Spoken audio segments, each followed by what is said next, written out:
Dark deception. It was a rainy day outside Boo's cafe. Pam lifted her cup of coffee to her lips and flipped a page of her notebook, scribbling in it frantically.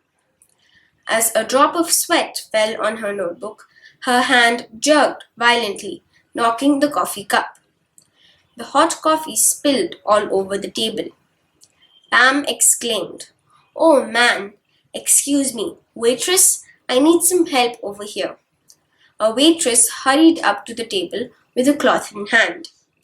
As she reached for the notebook while cleaning the table, Pam pushed her back violently, crying out, "You are not supposed to touch other people's private things." She took back her notebook, glared at the waitress and the people around, and then rushed out of Boo's cafe. She was soon in her car, driving back home in anger. Pam opened the front door and her dog, Link, a beagle, rushed to greet her. She shut the door after her and rushed to the bathroom where she started tearing her notebook, flushing each page one by one. Pam was on the last page when a bullet shot her through the heart. Meanwhile, Sakura, Pam's friend, was trying to call her, but in vain. Sakura paced up and down her room, worried. "Pam always picks up my calls no matter what. I wonder why she isn't picking up today. I think I should call Stephen." Stephen was Pam's brother. He was living with Pam temporarily till he got an apartment of his own. Sakura rang up Stephen, still pacing up and down. After a few rings, the call finally went through. "Hi Stephen, is Pam home?" Stephen replied, "Sorry, but I'm not home right now. I am out visiting my professor. Is something wrong?" Sakura got more worried and told Stephen that Pam was not picking up her phone and that she would be leaving immediately to check on Pam. Sakura found Pam's front door closed. She knew where Pam hid her house key, found it, opened the front door, and called out her name. Link came rushing out of the door, barking madly. She followed Link upstairs to see Pam lying on the bathroom floor in a pool of blood, clearly dead. Sakura fell to her knees, horrified to see her best friend's body in that state. The only thing that Sakura could do now was to call the police. The loud siren signaled the arrival of Superintendent Michael Scott, who was handling his first ever murder investigation. He examined Pam's body and noticed many things. There was a ball of paper in her hand and a notebook in the dustbin with no pages in it. Scott said, "It looks like she was shot from the front. Look at her position. It's face up. Look, there is a small hole in the window. I think that this was done by a professional. This precise shot could not have been made by any amateur. The coroner will confirm the time. Miss Sakura, when was the last time you spoke to or saw Pam?" "About 3 hours ago. I don't really know the exact time. The last time we spoke, she told me that she was heading to Boo's. It's a cafe downtown." "Okay, we'll go check the place out and look for clues. Do you have any idea about who all she was in contact with recently?"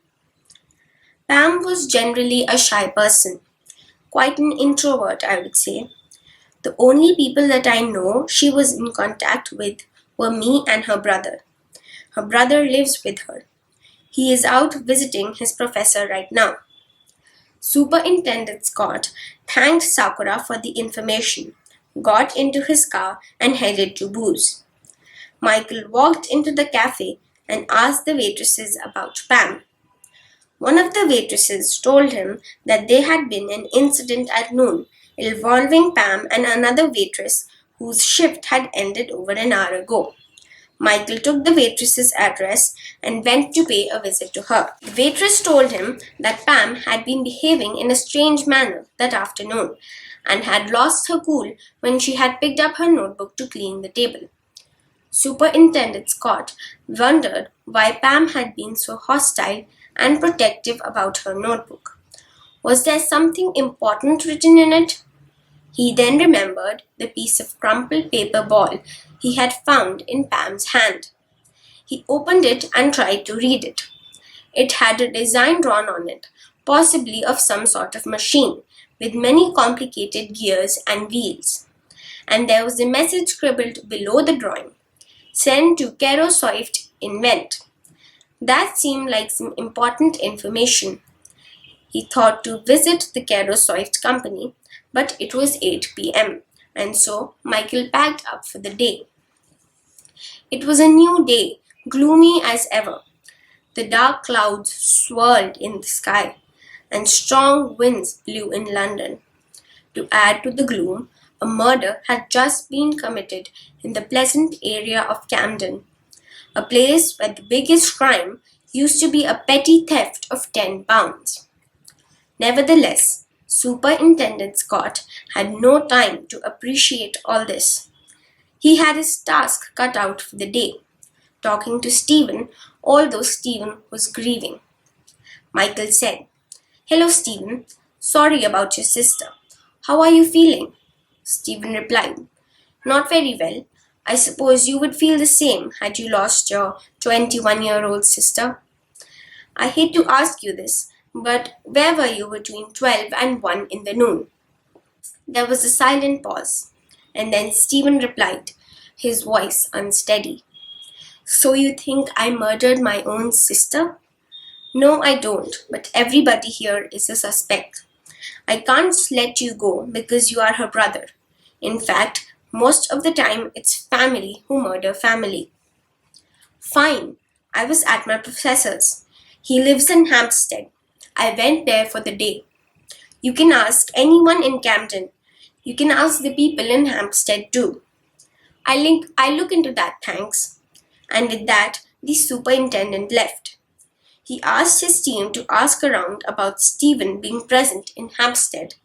The team told him that some people had seen Stephen enter a building in Hampstead on the 13th, the day of Pam's death.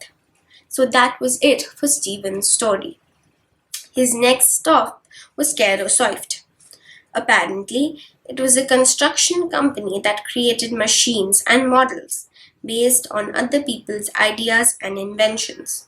Stopping by the reception, he asked for the person in charge of receiving the ideas and approving them.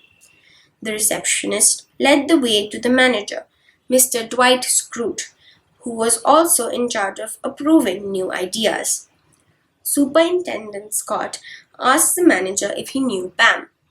He said that he only knew that the news of Pam's murder was all over town. Michael left the place, but was not very sure of the manager's story. There were no leads or witnesses. What could he possibly do? Superintendent Scott talked to Pam's parents about the murder. He asked them if Pam had any enemies. They said that she was a shy and sweet girl and had no reasons for having enemies. They also knew nothing about Kerosoift. Not satisfied with the investigation into Kerosoift, Michael went to see Sakura again, wanting to ask her about Pam and her relation with Kerosoift. Michael asked her, "Sorry for intruding again, but do you know if Pam was related to a company called Kerosoift in any way?" Sakura replied, "Oh, Kerosoift? Yes, Pam used to work there. She said that they had hired her for some sort of special project. I had forgotten to tell you about this when we met earlier." "Did she ever tell you what the project was, or anything else related to Kerosoift?" "No. I always asked her if there was anything new going on at her workplace, but she always replied with a no." "Was there anything wrong with her manner or behavior?" "I believe that she was acting quite weird at the cafe." "Not really, but she seemed very conscious around other people. Most of her family did not know she was working for Kerosoift. She said that she did not want to tell them, as that might put them in trouble." "Thank you very much, Miss Sakura. You have given me some very useful information." Michael was feeling good about the investigation. He had a strong feeling that the murder was related to Caro Swift. It was only 5 p.m. He could squeeze in some time with Stephen and ask him if he knew anything about Caro Swift. Michael wanted to go meet Mr. Scroot with at least some legitimate evidence. Stephen told him that he had been working on a project for Caro Swift. He had an ink machine in mind, which he had been designing for quite some time. He was going to give it to Caro Swift, but the notebook which had his designs had been stolen. Superintendent Scott showed the piece of paper he had found with Pam to Stephen. Apparently, it was a page of his notebook.